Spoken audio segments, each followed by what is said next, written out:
आम सरकार ये द्वितीय कैबिनेट बैठक थिला एवं ये द्वितीय कैबिनेट बैठक रे समस्त कैबिनेट सदस्य माने उपस्थित थिले। आमर जड़े सदस्य पूर्वतन जड़े सदस्य डेप्यूटी सीएम कनकवदन सिंहदेव महाशय सी भिसी माध्यम बलांगीर जोड़ी होते एवं एथिरे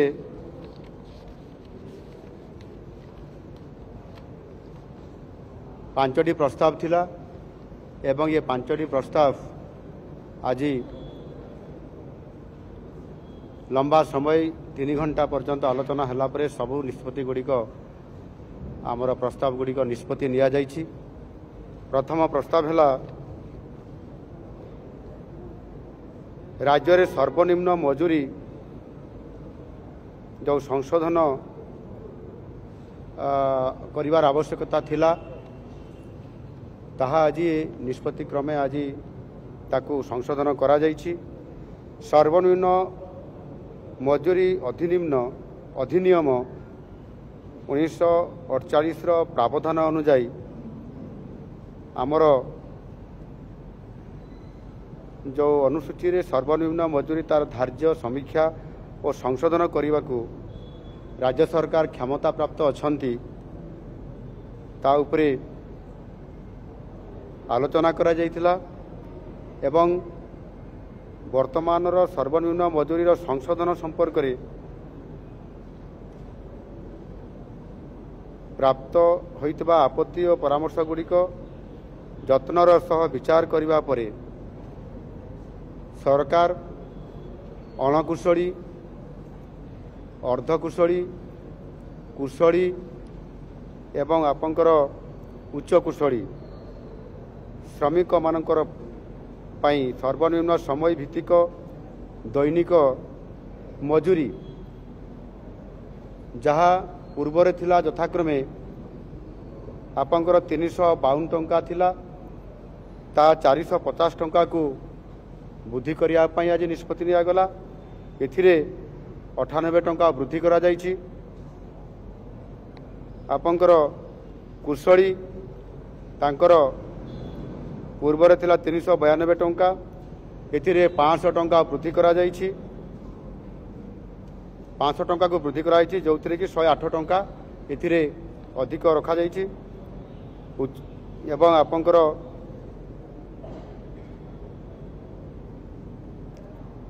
उच्च कुशली कुशली जहाँकि आपंकर 442 टंका थिला ताकू 500 टंका को वृद्धि करा जाइछि। एथिरे 108 टंका वृद्धि होइछि एवं अति बा उच्च कुशली जहाँकि आमर 502 टंका थिला ताकू 600 टंका को वृद्धि करा जाइछि। एथिरे 98 टंका वृद्धि होइछि एवं याकू सर्वशेष संशोधित खंडभित्तिक सर्वनिम्न मजूरी हार को यह एक्चुअली 25% वृद्धि करा जाइछि। द्वितीय प्रस्तावटी थिला आमर ओडिया भाषा साहित्य संस्कृति विभाग अधीन रहिथिबा आमर ओडिया अस्मिता निमित्त एवं एथिरे आज जो निष्पत्ति गुड़िक निया जाइछि सेथिरे ओडिया अस्मिता को उज्जीवित करिबा पई एवं ओडिशार कला साहित्य स्थापत्य संस्कृति ऐतिह्यर प्रचार प्रसार को प्रोत्साहित करिबा पई एथिरे आजिर कैबिनेट बैठक रे गोटे ओडिया अस्मिता पई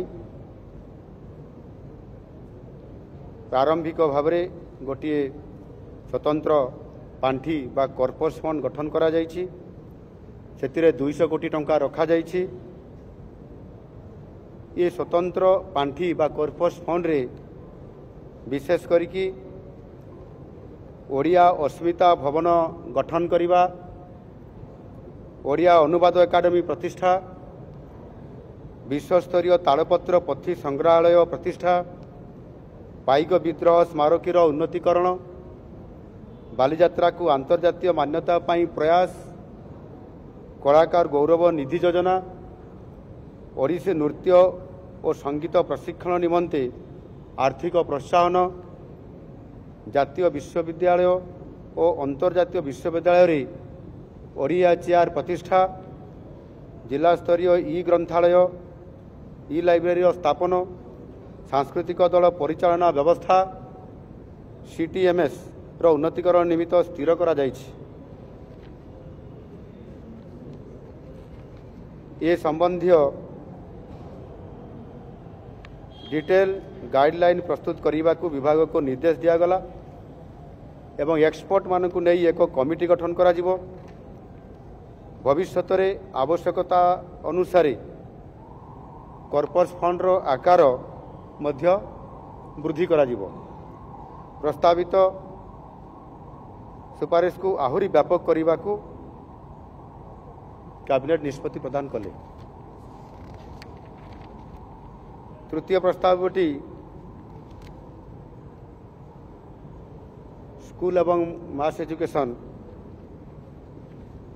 ये विभाग जो राज्य में प्राथमिक और उच्च प्राथमिक विद्यालय गुड़िकर शिक्षार गुणात्मक मान वृद्धि निमंते 20,000 कनिष्ठ शिक्षक योजना भित्तिक नियुक्ति निमंते ओडिशा विद्यालय शिक्षा कार्यक्रम प्राधिकरण तरफ विज्ञापन प्रकाश करा जायथिला। ए मामलार विचार करी राज्यर मान्यवर उच्च न्यायालय कंप्यूटर बेस्ड टेस्ट सीबीटी परीक्षाफल आधार में आवेदनकारी योग्यता भित्तिक तालिका प्रस्तुत करने निमंते निर्देश देइथिले। उक्त निर्देशनामा अनुजाई आवेदनकारी योग्यता भित्तिक तालिका प्रस्तुत करा जाई अछि।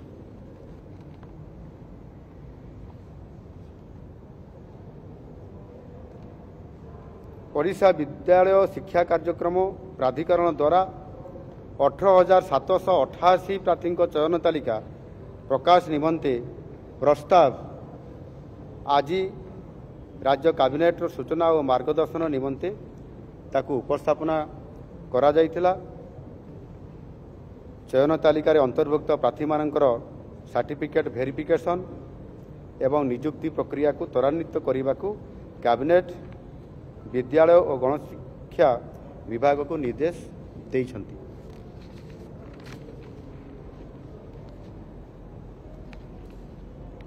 अन्य प्रस्तावटी होउची जल संपद विभागर उठा जलसेचन प्रकल्प को सचल एवं पुराणा सचल प्रकल्प को दृढ़ीकरण योजनार अनुमोदन। एथिरे आपंकर अचल गोष्ठी उठा जलसेचन प्रकल्प सचल पुराणा सचल प्रकल्पर दृढ़ीकरण योजना माध्यम 2065 गोटी अचल प्रकल्प को सचल कराई आपातत 59,292 हेक्टर चाष जमी को पुनर्जलसेचन एवं 10,152 गोटी पुराणा सचल प्रकल्पर सुदृढ़ीकरण कराई प्राय 2,26,888 हेक्टर परिमित सेचांचल चाष जमी को जलसेचन क्षमता सहित जलसेचनर सुपयोगरे समता आनिबा लक्ष्य योजनाटी को हाथ को निया जाई अछि, जहाद्वारा अचल प्रकल्पर पुनरुद्धार सहित प्रकल्प गुड़ी को अचल होबार संभावना को रोका जाई पारिबो। सेथिपाई आगुआ भावरे यह को कार्यक्रम करने पाई आज कैबिनेट रे आलोचना क्रमे निष्पत्ति निया जायछि। आज कैबिनेट जल संपद विभाग उक्त योजना माध्यम आसंता 5 वर्ष आर्थिक वर्ष 2024-25 ठारू 2028-29 पर्यंत से मध्य मोट 1,084 कोटी 38 लक्ष टंकार राज्यर निजस्व संबल विनियोग करा जिबा पाई आज ये प्रस्तावटी को अनुमोदन करा जायछि।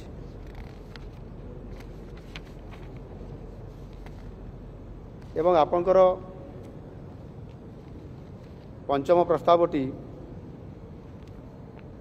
पीएम किसान रु जो बाद पड़ता हिताधिकारी को अंतर्भुक्त करने संबंध में 18/6/2024 तारीख में पीएम किसान रो 17तम किस्ती प्रदान करने अवसर में राज्य बाद पड़ता योग्य हिताधिकारी को पीएम किसान योजनार मार्गदर्शिका अनुजाई शामिल करने जो बरगढ़ ठारे यह घोषणा करा जाइतिला सही अनुसार आज ताकू कैबिनेट को अणा जाइतिला। एथिरे राज्यर समस्त कृषक परिवार को पीएम किसान योजना रे आर्थिक सहायता केंद्र सरकार मार्गदर्शिका अनुजाई विवेचना करा जिवो। एथि निमंते राज्य रे एक स्वतंत्र पदक्षेप निया जाई योग्य हिताधिकारी को शामिल करा जिवो। वर्तमान मीडियम लार्ज एवं सहरांचल रोहुतबा कृषक माने पीएम किसान रु वंचित अछंती। आजिर निष्पत्ति पर ए समस्त वर्गर अर्थात मीडियम लार्ज एवं सहरांचल रोहुतबा चाषी योग्य विवेचित कृषक मानकु पीएम किसान योजना रे अंतर्भुक्त करिया पई कृषि विभाग को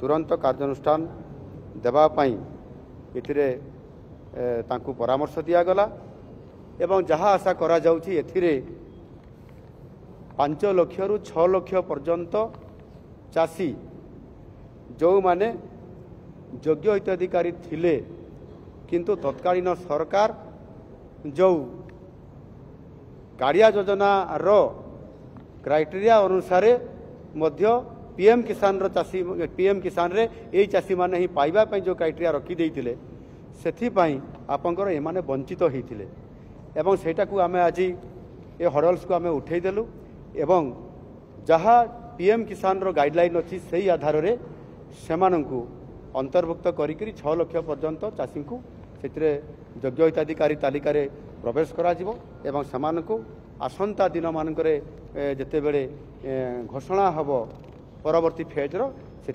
अधिक 6 लाख अंतर्भुक्त हेबे एवं एमाने ये सुविधा पाई परिबे। एणु आज ये कैबिनेट द्वितीय कैबिनेट बैठकर ये जो गुरुत्वपूर्ण विषय आलोचना होता ता उपरे आमे ताकू आज संपृक्त विभाग को परामर्श देइछु एवं ताकू किभली भाव में तुरंत कार्यकारी करने सरकार आवश्यक पदक्षेप नौछंती। आजिर निष्पत्ति खूब शीघ्र निश्चित भाव में अनेक कार्यक्रम अच्छी जहाँकि 100 दिन जो कार्यखसटा अच्छी आम नुआ सरकार इथिरे मध्य अनेक गुड़िए योजना गुड़िक कार्यकारी बा लंचिंग तार कराजिबार मध्य व्यवस्था अच्छी या खूब शीघ्र कार्यकारी करा जिवो। आज प्रेस विज्ञप्ति रे जो कथा आज आमे रखिलु ता निश्चित भाव में ओडिशार लोकमानकर पाखकु ये वार्ता निश्चित भाव में जीवो। सेतिपाई आपण मानक पाखरे मध्य आमे कथा को रखिकी आपण मानक अनुरोध कलु निश्चित भाव में ताकू तल को पहुँचाइया पाई। धन्यवाद।